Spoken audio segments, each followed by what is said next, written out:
ನಮಗಿದು ಮಂದೇವರು ನಾವು ಇಲ್ಲಿ ಏನೇ ಮಾಡಿದ್ರು ಸಹ ನಾವು ಇಲ್ಲಿ ಈ ದೇವ್ರ ಅಪ್ನೆ ತಗೊಂಡೇ ಮಾಡ್ತೀವಿ. ಆಗಲ್ಲ ಅಂತಂದರೆ ಅದು ಎಡಗಡೆ ತಿರುಗುತ್ತೆ, ಆಗುತ್ತೆ ಅಂದರೆ ಬಲಗಡೆ ತಿರುಗುತ್ತೆ. ನಾವು ಒಂದು ಬೋರ್ ಕೊಡ್ಸಕ್ಕೆ ಹೋದ್ವಿ, 8 ತಿಂಗಳು ನಮಗೆ ಇದು ದೇವ್ರ ಅಪ್ನೆ ಕೊಡಲಿಲ್ಲ. 8 ತಿಂಗಳು ಎಡಗಡೆ ತಿರುಗ್ತಾರಲೇ ಇಲ್ಲ, ಸುಮ್ಮನೆ ನಿಂತಿರೋದು. ನಮ್ಮ ಮನೆಯವ್ರು ಏನಾರ ಕೂತ್ರೆ, ನಮ್ಮ ಮಿಸ್ಸಸ್ ಕೂತ್ರೆ ಬಲಗಡೆ ತಿರುಗೋದು. ಅದು ನನಗೆ 9 ತಿಂಗಳು ಕಾದ್ವಿ. 9 ತಿಂಗಳು ಕಾದ್ಮೇಲೆ ನನಗೆ ಬಲಗಡೆ ತಿರುಗ್ತು. ಆಗಲೇ ಹೋಗಿ ಪರಿಸ್ಥಿತಿ ಬೇರೆ 360 ಅಡಿ ಕೊರೆಯೋಕ್ಕಾಗೋಷ್ಟು ಲಾರಿ ಬಿಟ್ಟು ತುಂಬ ನೀರು ಬಂದಿತ್ತು. ಹೌದಾ?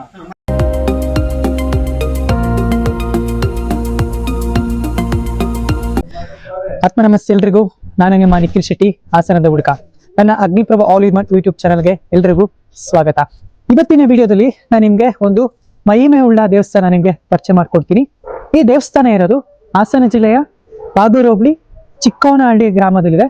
ಈ ದೇವಸ್ಥಾನ ಹೆಸರು ಅಮರಗಿರಿ ರಂಗನಾಥ ಸ್ವಾಮಿ ದೇವಸ್ಥಾನ ಅಂತ. ಈ ದೇವಸ್ಥಾನದಲ್ಲಿ ವಿಶೇಷ ಏನು ಅಂತಂದ್ರೆ, ರಾಮಾನುಜಾಚಾರ್ಯ ಅವರು ಮಲಗಬೇಕಾದ್ರೆ ಒಂದು ತಲೆದಿಂಡಿಗೆ ಒಂದು ಗುಂಡ್ಕಲ್ನ ಅವರು ಉಪಯೋಗಿಸ್ತಿದ್ರು. ಆ ಗುಂಡ್ಕಲ್ಲು ಇವಾಗ ಒಂದು ಮಹಿಮೆಯುಳ್ಳ ಗುಂಡ್ಕಲ್ಲಾಗಿ ಪರಿವರ್ತನೆ ಆಗಿದೆ. ಈ ಗುಂಡಪ್ಪನ ವಿಶೇಷ ಏನು ಅಂತಂದ್ರೆ, ನಿಮ್ಗೇನಾದ್ರೂ ಯಾವ್ದಾದ್ರು ಕೆಲಸ ಆಗ್ಬೇಕು ಅಂತ ನೀವೇನಾದ್ರೂ ಅನ್ಕೊಂಡು ನಿಮ್ಗೇನಾದ್ರೂ ಕನ್ಫ್ಯೂಷನ್ ಏನಾದ್ರು ಇತ್ತು ಅಂತಂದ್ರೆ, ಈ ಗುಂಡಪ್ಪನ ಬಳಿ ನೀವು ದೇವ್ರ ಹತ್ರ ಕೇಳ್ಕೊಬಹುದು. ಇಫ್ ಕೇಸ್ ನೀವು ಯಾವ್ದಾದ್ರು ಒಂದು ಕೆಲಸನ ಕೇಳ್ಕೊಂಡು ನೀವು ಆ ಗುಂಡಪ್ಪನ ಮೇಲೆ ಕುತ್ಕೊಂಡ್ರೆ ಆ ಕೆಲಸ ಏನಾದ್ರು ಆಗುತ್ತೆ ಅಂತ ಅಂದ್ರೆ ಆ ಗುಂಡಪ್ಪ ಬಲಕ್ ತಿರುಗುತ್ತೆ, ಆಗಲ್ಲ ಅಂತ ಅಂದ್ರೆ ಎಡಕ್ ತಿರುಗುತ್ತೆ. ಇನ್ನ ಸಂಪೂರ್ಣವಾದ ಮಾಹಿತಿಯನ್ನ ಇಲ್ಲಿನ ಪ್ರಾಥಮಿಕ ಅರ್ಚಕರಾದ ಪಾರ್ಸಾರ್ಥಿ ಅವರು ಮತ್ತೆ ರಂಗನಾಥ್ ಅವರು ನಿಮ್ಗೆ ತಿಳಿಸ್ಕೊಡ್ತಾರೆ.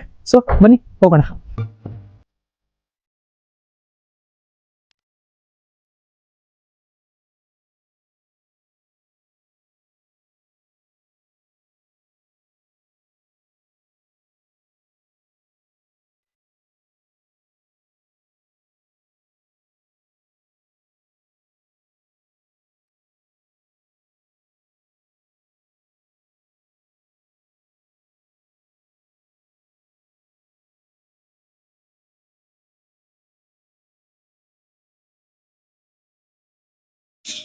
ಸರ್ ನಮಸ್ತೆ. ನಮಸ್ಕಾರ ಸರ್, ನಿಮ್ಮ ಹೆಸರು? ರಂಗನಾಥ್ ಅಂತ. ಹೌದಾ ಸರ್? ಈ ದೇವಸ್ಥಾನದಲ್ಲಿ ಎಷ್ಟು ವರ್ಷದಿಂದ ಕೆಲಸ ಮಾಡ್ತಿದ್ರಾ?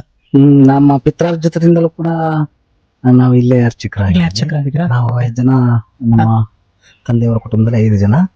ಹಾಗಾಗಿ 5 ಜನ ಪಿತ್ರಾರ್ಜಿತದಿಂದಲೂ ಕೂಡ ನಾವು ಇಲ್ಲಿ ಅರ್ಚಕರಾಗಿದ್ದೀವಿ. ಓಕೆ ಸರ್, ಈ ದೇವಸ್ಥಾನದ ಮಹತ್ವ ಮತ್ತೆ ವಿಶೇಷ ಹೇಳಿ ಸರ್. ಅಂದ್ರೆ ಹಿನ್ನೆಲೆ, ದೇವಸ್ಥಾನ ಹಿನ್ನೆಲೆ.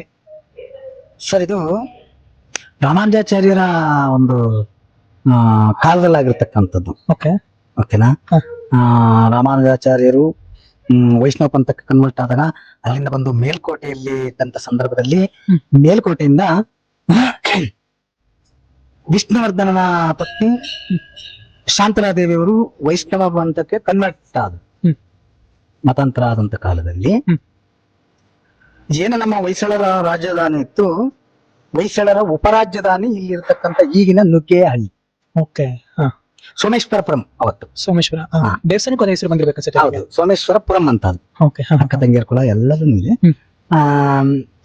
ಮಹಾರಾಜರು ಬಂದಂತ ಕಾಲದಲ್ಲಿ ಇಲ್ಲಿ ವಾಯು ವಿಹಾರಕ್ಕಂತ ಇದು ಅಮೃತಮಲ್ ಕಾವಲಿದೆ ಮಹಾರಾಜರಿಗೆ. ಇದು 2800 ಹೆಕ್ಟೇರ್ಸ್ ಇದೆ. ಇದು ಸುತ್ತಮುತ್ತ ಎಲ್ಲ ಇದು ಅಮೃತಮಲ್ ಕಾವಲು. ಈ ಅಮೃತಮಲ್ ಕಾವಲು ಮಹಾರಾಜರಿಗೆ ಸೇರ್ತಕ್ಕಂತ ಒಂದು ಪ್ರಾಪರ್ಟಿ ಇದೆ. ಓಕೆ.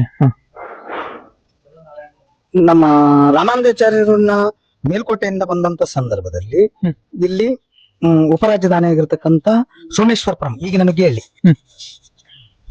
ಅಲ್ಲಿಂದ ವಾಯು ವಿಹಾರಕ್ಕೆ ಇಲ್ಲಿ ಬಂದು ಬಂದಂತ ಕಾಲದಲ್ಲಿ ಈ ಗುಡ್ಡದ ಮೇಲೆ ಒಂದು ರೆಸ್ಟ್ ಮಾಡ್ತಾ ಇದ್ರು, ವಿಶ್ರಾಂತಿ ತಗೊಂಡ್ರು. ಈ ಗುಡ್ಡದ ಮೇಲೆ ವಿಶ್ರಾಂತಿ ತಗೊಳ್ಳೋಂತ ಸಮಯದಲ್ಲಿ ಅವ್ರಿಗೆ ಶ್ರೀರಾಮ ಕನಸಿಗೆ ಬಂದು ಒಂದು ರಾಮನ ದೇವಾಲಯವನ್ನ ನಿರ್ಮಾಣ ಮಾಡು ಅಂತ ಅವ್ರಿಗೆ ಕನಸಿನಲ್ಲಿ ಬಂತು. ಆವಾಗ ಅವರು ರಾಮಾನುಜಾಚಾರ್ಯರು ಶ್ರೀರಾಮನ ಒಂದು ವಿಗ್ರಹವನ್ನ ಅಲ್ಲಿ ಸ್ಥಾಪನೆ ಮಾಡಿದ್ರು. ಇಲ್ಲಿ ಇರ್ತಕ್ಕಂಥ ನಮ್ಮ ರಂಗ ಬಿಲ್ಲು ಬಾಣವನ್ನ ಹಿಡಿದಿರ್ತಕ್ಕಂಥ ರಂಗ, ಅದು ರಾಮನ ಅವತಾರ. ಇಲ್ಲಿ ನಮ್ಮ ಗುಡಿಕಟ್ಟಿನ ಜನ ಎಲ್ಲ ಇದು ರಂಗ ರಂಗ ರಂಗ ಅಂತ. ಆತರ ಅದು ಹೀಗೇನೆ ಪ್ರಚಲಿತವಾಗಿ ಬಹಳನೇ ನಡೀತಾ ಇತ್ತು. ಇಲ್ಲಿ ಒಂದು ವಿಶೇಷ ಏನಂದ್ರೆ, ರಾಮಾನುಜಾಚಾರ್ಯರು ವಿಶ್ರಾಂತಿ ತಗೊಳ್ತಕ್ಕಂತ ಸಂದರ್ಭದಲ್ಲಿ ಹ್ಮ್. ಒಂದು ಗುಂಡು ಕಲ್ಲನ್ನ ತಲೆದಿಂಬಾಗಿ ಬಳಸಿದ್ರು. ಓಕೆ ಅಲ್ಲಿ ಆ ಕಲ್ಲೇ ಇವತ್ತು ಸುದರ್ಶನ ಚಕ್ರವಾಗಿ ಈ ಭಾಗದ ಸಾವಿರಾರು ಹಳ್ಳಿಗಳಿಗೆ ಕಷ್ಟ ಕಾರ್ಪಣ್ಯಗಳನ್ನ ತೀರಿಸ್ತಕ್ಕಂತ ಒಂದು ರಾಮಬಾಣವಾಗಿದೆ ಓಕೆ ಆ ಸುದರ್ಶನ. ಸಂಕಲ್ಪ ಮಾಡಿ ಕೂತಂತ ಸಂದರ್ಭದಲ್ಲಿ ಎಡ ಅಥವಾ ಬಲಭಾಗಕ್ಕೆ ಚಾಲನೆ ಆಗುತ್ತದೆ, ಹ್ಮ್. ವೈಬ್ರೇಟ್ ಆಗುತ್ತೆ. ಹ್ಮ್. ಅದು ಭಕ್ತಾದಿಗಳ ಸಂಕಲ್ಪ ಆಗಿರುತ್ತೆ, ಆ ತರ ಅದು ಚಾಲನೆ ಆಗಿರುತ್ತೆ. ಓಕೆ ಇಫ್ ಕೇಸ್ ಅವ್ರಿಗೆ ಏನಾದ್ರು ಕೆಲಸ ಆಗುತ್ತೆ ಅಂತ ಅಂದ್ರೆ ಬಲಕ್ಕೆ ತಿರುಗುತ್ತೆ. ಬಲಭಾಗ ಅವರು ಆ ಭಕ್ತಾದಿಗಳ ಸಂಕಲ್ಪಕ್ಕನುಸಾರವಾಗಿ ಅದಾಗಿರುತ್ತೆ. ಓಕೆ ಮತ್ತೆ ಇದು ನಮಗೆ ಶ್ರಾವಣ ಕಾರ್ತಿಕ ದಿನಗಳಲ್ಲಿ ಸಾಕಷ್ಟು ಜನಗಳು ಬರ್ತಾ ಇರ್ತದೆ. ಹ್ಮ್. ಪ್ರತಿ ಶನಿವಾರ ದಾಸೋಹ ನಡೀತಾ ಇರುತ್ತೆ. ಓಕೆ ಮತ್ತೆ ಬಾಳನೆ ಭಕ್ತಾದಿಗಳ ಸಂಖ್ಯೆ ಜಾಸ್ತಿನೇ ಇರುತ್ತೆ. ಇವ್ರಿಗೆ ಅಂಗರಕ್ಷಕರಾಗಿ ದೊಣ್ಣಪ್ಪ ಅಂತ ಒಂದು ದೇವಾಲಯವನ್ನ ಮಾಡ್ಕೊಂಡಿದ್ವಿ. ಅವರು ಅಂಗರಕ್ಷಕರಾಗಿರ್ತಾರೆ ಇವ್ರಿಗೆ. ಅಂದ್ರೆ ಈಗ ಅವ್ರಿಗೆ ನಾನ್ ವೆಜ್ ಪ್ರಿಯರ್ ಅವರು. ಈಗ ಚುಂಚನಗಿರಿಲಿ ಶಿವನ್ಗೆ ಭೈರವ ಹೆಂಗಿರ್ತಾರೆ ಈ ತರ ಇದು. ಆತರ ದೊಣ್ಣಪ್ಪನ ಪಕ್ಕ ದೊಣ್ಣಪ್ಪನನ್ನ ಹ್ಮ್. ನಾವು ಸ್ಥಾಪನೆಯನ್ನು ಮಾಡ್ತಿದ್ವಿ. ಅನಾದಿ ಕಾಲದಿಂದ ಅದು ಪ್ರತೀತಿಗೆ ಬಂದಿದೆ. ಓಕೆ ನಮ್ಮ ರಂಗನಾಥರ ವಿಗ್ರಹ 2017 ನಲ್ಲಿ ಫೆಬ್ರವರಿ 10th 11th 12 ಹ್ಮ್. ಅವಾಗ ಮತ್ತೆ ಪುನರ್ ಪ್ರತಿಷ್ಠಾಪನೆಯನ್ನ ಮಾಡಿಕೊಂಡೆ. ಓಕೆ ಅವಾಗ ದೇವಾಲಯವನ್ನ ಅವಾಗ ಮಂಟಪ ಮಾಡಿದ್ರು. ರಾಮಾನುಜರ ಕಾಲದಲ್ಲಿ ಒಂದು ಮಂಟಪವನ್ನು ಮಾಡಿ ಅವತ್ತಿನ ಕಾಲಕ್ಕೆ ಆ ತರ ಮಾಡಿದ್ರು. ಇವಾಗ ನಾಗರಿಕತೆ ಪ್ರಪಂಚಕ್ಕೆ ಬಂದಾಗ ಮತ್ತೆ ಕೋಟ್ಯಾಂತರ ದೇಣಿಗೆಯನ್ನ ಕೊಟ್ಟರು. ಭಕ್ತಾದಿಗಳ ದೇಣಿಗೆ ಸರ್ಕಾರದ ವತಿಯಿಂದ ಸ್ವಲ್ಪ ಕಿರುಕಾಣಿಕೆ ನಂತರ ಭಕ್ತಾದಿಗಳ ದೇಣಿಗೆಯಿಂದ ಕೋಟ್ಯಾಂತರ ರೂಪಾಯಿ ಖರ್ಚನ್ನು ಮಾಡಿ ದೇವಾಲಯವನ್ನ ನಿರ್ಮಾಣ ಮಾಡಲಾಯ್ತು. ಹ್ಮ್. ಇವಾಗ ನಮ್ಗೆ ಶ್ರೀರಾಮನವಮಿಯ ದಿವಸ ಹ್ಮ್. ನಮ್ಮ ಇಲ್ಲಿಯ ಮೂಲ ವಿಗ್ರಹ ಅಲ್ಲಿ ಉತ್ಸವ ವಿಗ್ರಹವನ್ನ ಚಿಕ್ಕೋನಲ್ಲಿ ಗ್ರಾಮದ ಒಳಗೆ ಓಕೆ ಅಲ್ಲಿ ಶ್ರೀರಾಮನವಮಿ ದಿವಸ ಬ್ರಹ್ಮರಥೋತ್ಸವ ನಡೆಯುತ್ತೆ. ಓಕೆ ಆ ಬ್ರಹ್ಮರಥೋತ್ಸವ ಪಾಂಚರಾತ್ರಾಗಮ ರೀತಿಯಲ್ಲಿ ನಡೀತಾ ಇರುತ್ತೆ.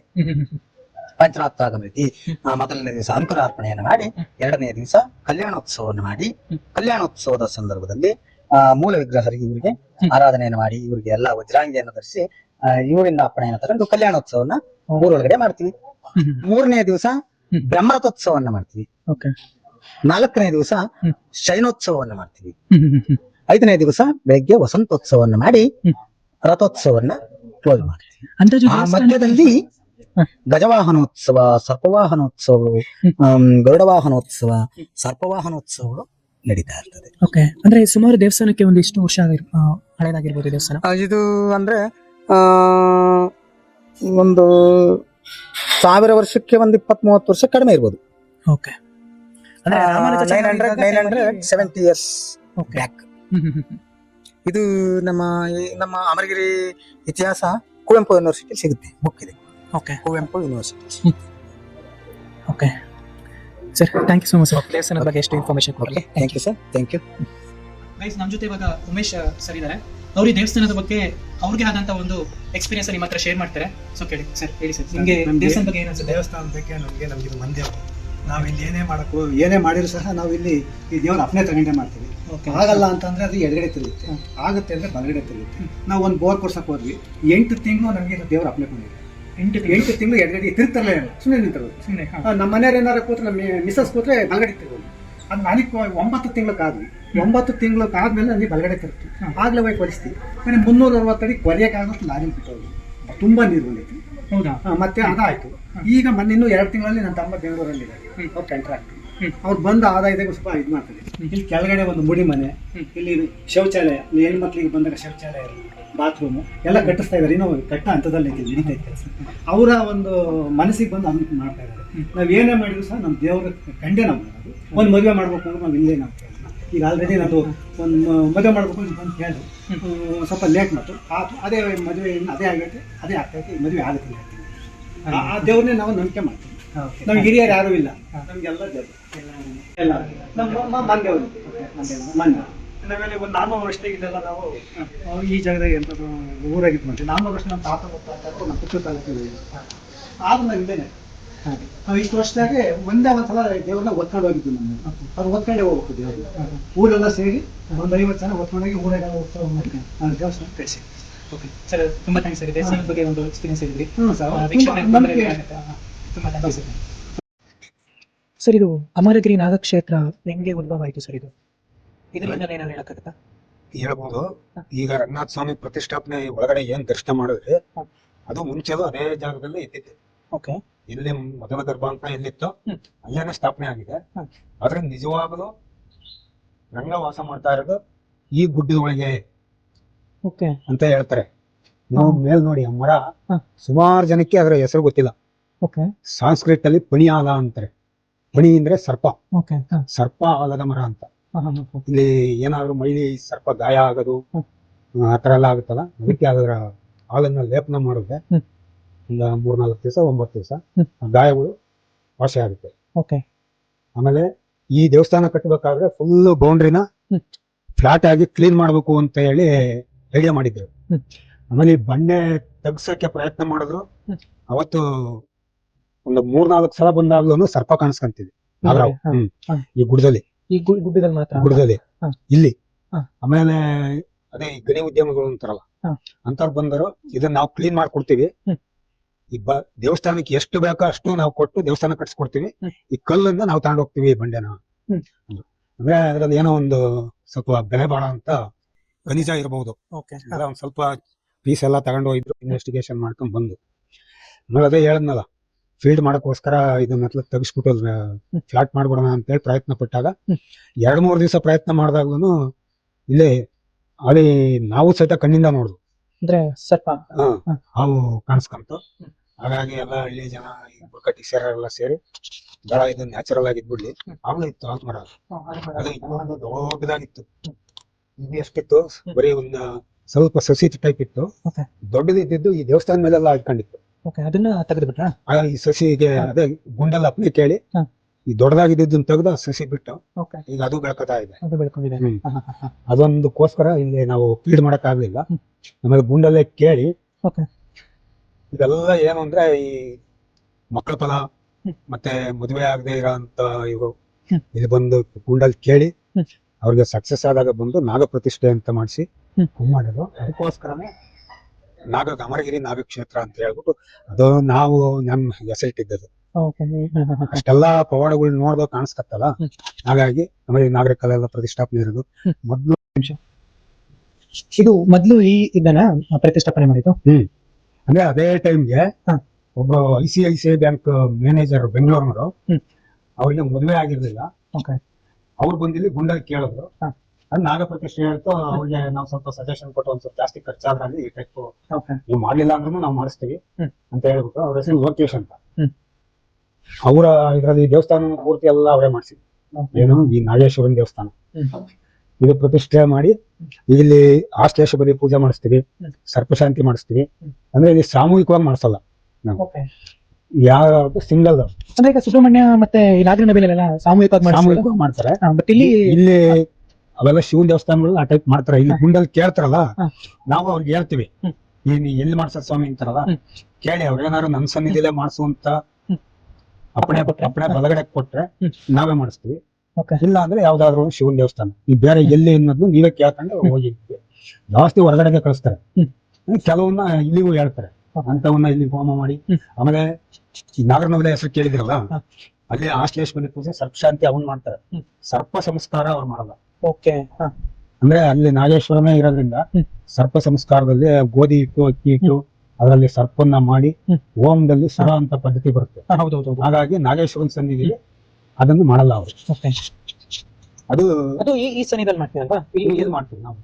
ವೀಕ್ಷಕರೇ, ನಿಮ್ಗೆ ಏನಾದ್ರು ಸರ್ಪದೋಷ ನಾಗದೋಷ ಏನಾದ್ರು ಇತ್ತು ಅಂತಂದ್ರೆ, ಅಟ್ಲೀಸ್ಟ್ ಆಶ್ಲೇಷ ಬಲಿ ಪೂಜೆ ಏನಾದ್ರು ಮಾಡಿಸ್ಬೇಕು ಅಂತಂದ್ರೆ ಈ ದೇವಸ್ಥಾನಕ್ಕೆ ಒಂದ್ಸಲ ಭೇಟಿ ಕೊಟ್ಟು ಪುಣ್ಯಪ್ಪನ ಅರ್ಪಣೆ ತಗೊಂಡು ಇಲ್ಲಿ ನೀವು ಅದನ್ನ ಏನೇ ಸಮಸ್ಯೆ ಇದ್ರೂ ಕೂಡ ಇಲ್ಲಿ ನಿವಾರಣೆ ಮಾಡ್ಕೋಬಹುದು. ಇಲ್ಲಿ ಇನ್ನೊಂದು ವಿಶೇಷ ಏನಂದ್ರೆ, ನಿಮ್ಗೆ ಸಾಮೂಹಿಕವಾಗಿ ಮಾಡಲ್ಲ, ನಿಮ್ಗೆ ಪ್ರತಿ ಒಬ್ಬರಿಗೆ ಇಲ್ಲಿ ಮಾಡ್ಕೊಡ್ತಾರೆ. ಹಾಗಾಗಿ ತುಂಬಾ ವಿಶೇಷವಾಗಿರುತ್ತೆ, ನಿಮ್ಗೆ ತುಂಬಾ ಹೆಲ್ಪ್ ಆಗುತ್ತೆ ಅದರಿಂದ.